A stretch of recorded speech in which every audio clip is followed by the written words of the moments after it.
Paniniwalaan na ba natin yung mga kinaray-karay nilang mga testigo doon? Ipagpalagay na natin. Paniniwalaan natin ang Senado. Paniwalaan natin kunyari lang. Lahat ng pinipresent nila kunyari nagsasabi ng totoo. Wow, ang sama-sama ni Kibuloy, ganito, ganyan, ganon. Inday Sara, ni Duterte. Nakita niyo yung way of dragging Duterte and Pangulo Duterte and Sara doon sa mga testigo na may nagsabi doon na nakita daw si Sara na kinuha yung bag, But I don't wanna go on details mga pala. Kasi it's all pakana yan ni Lisa Smugs. Bakit? Nobyembre pa lang ng taong 2023. Sinabi ko na sa inyo, hindi pa nasususpend ang SMNI. Natatargetin ni Kuting Jr. at ni Lisa Smugs yang si Kibuloy at ang mga vloggers like me. Nagkamali ba ako? Pinatumba ang dalawang Facebook account ko? Anong sumunod? Pinasuspend ang SMNI. Yung mga inulat ko sa inyo na idadamay si Sara sa ICC. Wala pang balita noon, sinabi ko sa inyo. Itong mga ginagawa nila ngayon sa Senado, mga palangga, ito ay vested interest ni Ontiveros at ni Lisa Smugs. Pagpalagay natin, itong si Ontiveros na anti-Marcos, paniwalaan natin kung doon sa narrative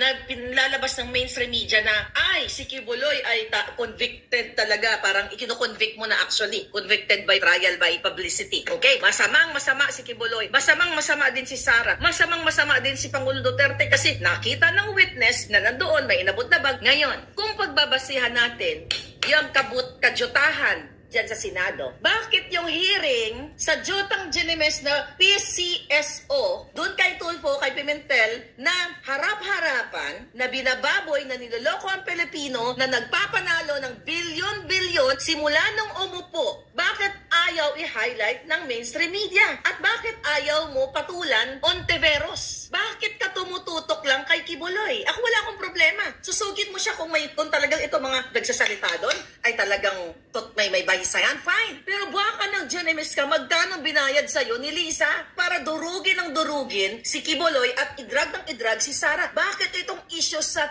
loto? Bilyon-bilyong piso ang ninanakaw sa kaba ng bayan ng dating tinutuligsa mo na Marcos diktador. Bakit tahimik ka? Bakit hindi mo nire-raise yan dyan? Bakit itong issue sa loto kay Mel Robles lumabas na ang bunganga ni Lisa sama-sama tagimilya? Bakit tahimik ka? Hindi yung maghila-hila ka nitong mga testigo na to. Sabi nga ni Kibuloy, naharapin niya sa bakit ka tahimik kay Robles. Bakit ka tumahimik sa issue ng smuggling? Nung una, nagsalita-salita ka dyan noong first quarter of the year. Nagsalita-salita ka sa smuggling. Bakit tahimik ka ngayon? Bakit ayaw mong pag-usapan si Michael Ma na pinangalang smuggler na inappoint ni Lisa na special envoy to China? Ang dami mong pwedeng silipin dito sa gobyerno ni Marcos Jr. at ni Ahas. Yang sa People's Initiative na yan, yung 20 million each na ibinigay sa mga buwakan ng Ginimes na mga kongresista. Bakit hindi ka mag-rally, magwelga ka, umalsa ka, Ontiveros? Dahil yan ang gawain mo. Yung mga party list ninyo, mga kakaliwang grupo, di ba kayo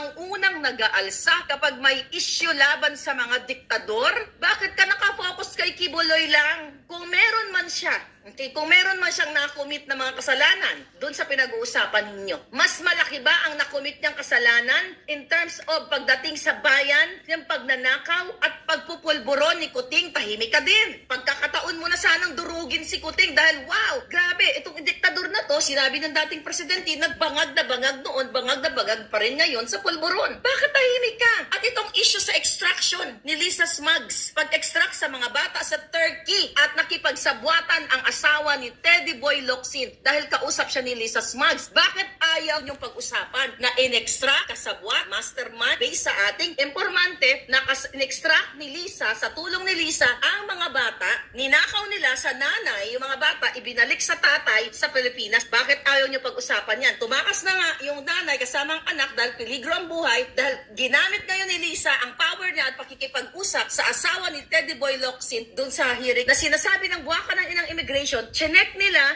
na si Kibuloy daw ay nasa loob pa raw ng Pilipinas, hindi pa raw nakakaalis. Kasi may mga nagsasabi na sa China daw, Jutang Gina na, ang bilis pagdating kay Kibuloy na i-check ng immigration kung nakalayas na o hindi. Halos na mamaos na kami dito na sinasabi namin, imbestigahan nyo yung Mel Robles na utusan ni Lisa na labas-pasok sa bansa, sa Japan, sa Europa, sa Amerika, labas-pasok. Bakit hindi nyo immigration investigation. Sabihin sa bayan kung ilang beses naglabas-pasok si Robles sa bansa. Bakit si Kibuloy lang? Yun yung punto natin. Dapat, kung gusto nyo susugin ang mga masasama, base sa inyo, susugin nyo ang lahat ng masasamang damo. Kasi gusto na nilang hatulan si Kibuloy eh. Nadurugin ng durugin si Kibuloy at idamay ng idamay si Pangulong Duterte at si Inday Sara. Nakita nyo yung kanilang laro? Ha, Ontiveros, tahimik ka again dyan sa insertion, yung sa AKAP. Di ba dapat magwelga na kayong hayop kayo? Di ba magwelga kayo na nilalapastangan ng taong bayan? Hindi tama yan. Yung 20 million pesos na binayad sa mga kongresista dahil sa buwakan ng ginamang initiative. Mga kababayan, hindi natin dapat payagan yan. Di ba ganun kayo? Si Laila de Lima na pinakalawala ni Lisa Smugs. O di ba tahimik ang saba?